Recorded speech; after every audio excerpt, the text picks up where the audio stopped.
Australia has elected a pro-Republic Prime Minister, raising fears the country will look to remove the Queen as its head. Labour Party leader Anthony Albanese, 59, won a crushing victory over Prime Minister Scott Morrison's Liberals at the weekend, leaving royal supporters anxiously wondering what it meant for the nation's ties with the monarch. The centre-left Labour Party's manifesto does not include plans for a referendum, but anti-monarchy organisation Republic claimed yesterday a republic will happen as a result of Mr. Albanese. On its official Twitter account, the group said, "Excellent to see pro-Republic Anthony Albanese becoming Australia. Won't be a referendum just yet as they're rightly committed to first recognising Aboriginal people as the original Australians in the continent. But a republic will happen."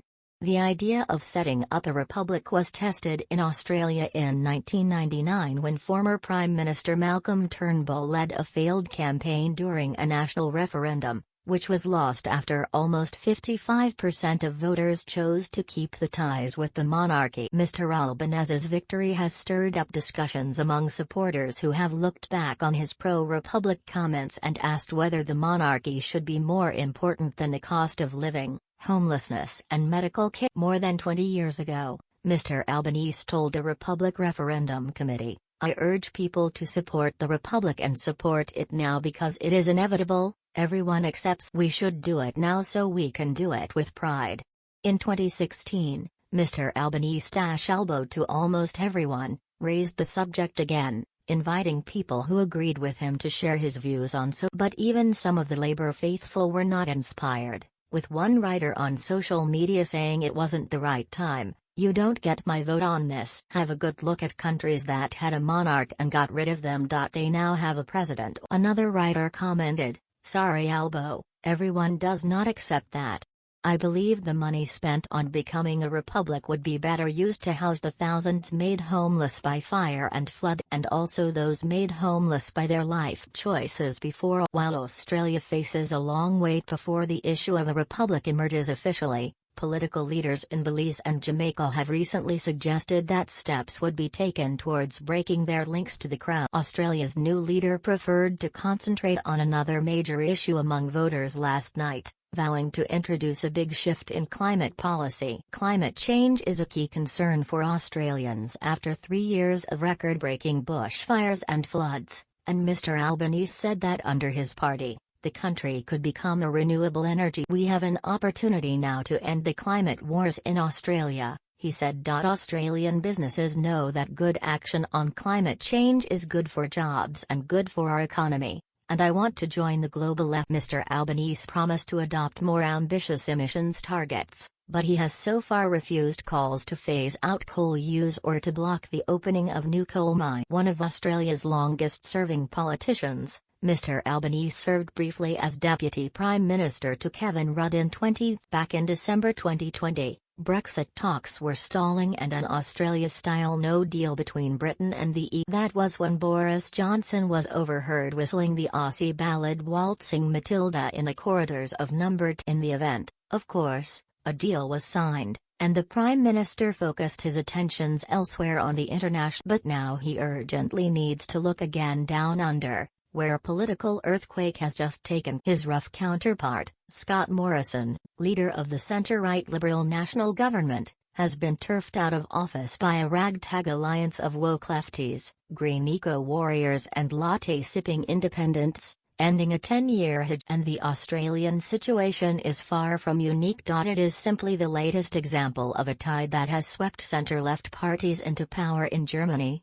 Spain, and Canada. This, I'm afraid, is the fate that awaits Boris and the Tories if they fail to get a grip on the mounting crises besetting this country, and tackle the opposition. The parallels between the Australian Liberals and the British Conservatives are not perfect, but they are. Morrison, like Boris, was relentlessly targeted by a hostile and personal media campaign. Both his own Liberals and Boris's Tories have been damaged in the short term by the rising cost of living, and in the longer term by the erosion of traditional support in their suburban and rural heartland. Greens and independents lured metropolitan voters away from the Liberals in Sydney, Melbourne, and Brisbane. In the Aussie equivalent of blue wall seats, The centre-right hemorrhaged support, while in the red wall areas they lost ground to pop. The Australian leftists, too, are instructive in a British context. Australia's new Labour PM, Anthony Albanese, comes across as a reassuring,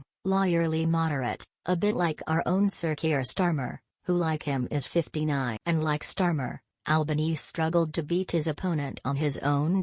When the Mail went to press last night, Albanese was still one seat short of an overall majority. At the next election, it seems improbable that Starmer could overturn the Tories' 80-seat majority single-handedly. More realistic is that the Conservatives face a sinister coalition of Labour, Lib Dem, SNP and Green candidates striking grubby deals to turf them out an individual seat. Next month, the Tories will be tested in by-elections in Tiverton and Honiton, and speculation has been mounting that Labour and the Lib Dems will agree a pact, for Labour to step back in the Devon seat and the Lib Dems to give Labour a clear run in West Yorkshire. Such moves, repeated across the country in a general election, could prove fatal. Now, it's important not to overstate the similarities between British and Australian politics. Having met three former Aussie Prime Ministers, John Howard, Tony Abbott and Malcolm Turnbull, I can safely say that Scott Morrison is less charismatic than any of them. He and Boris are friends and allies,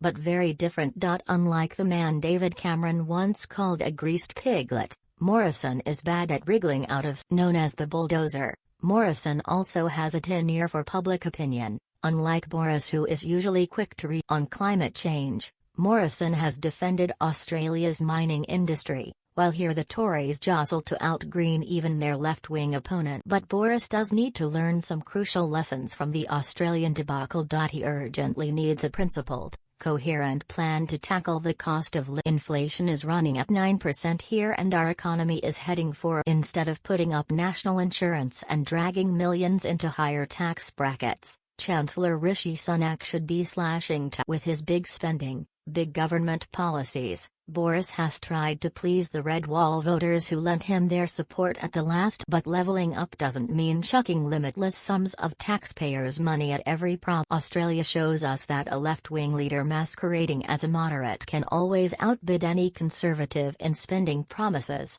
something Boris should have learned long. The PM needs to rediscover his Thatcherite instincts. Unless he can get a grip on the economy and reassure the country that he knows where he is leading us, he will end up, like his mate Mr. Morrison, taking a long walkabout in the political out. Daniel Johnson is the editor of the article.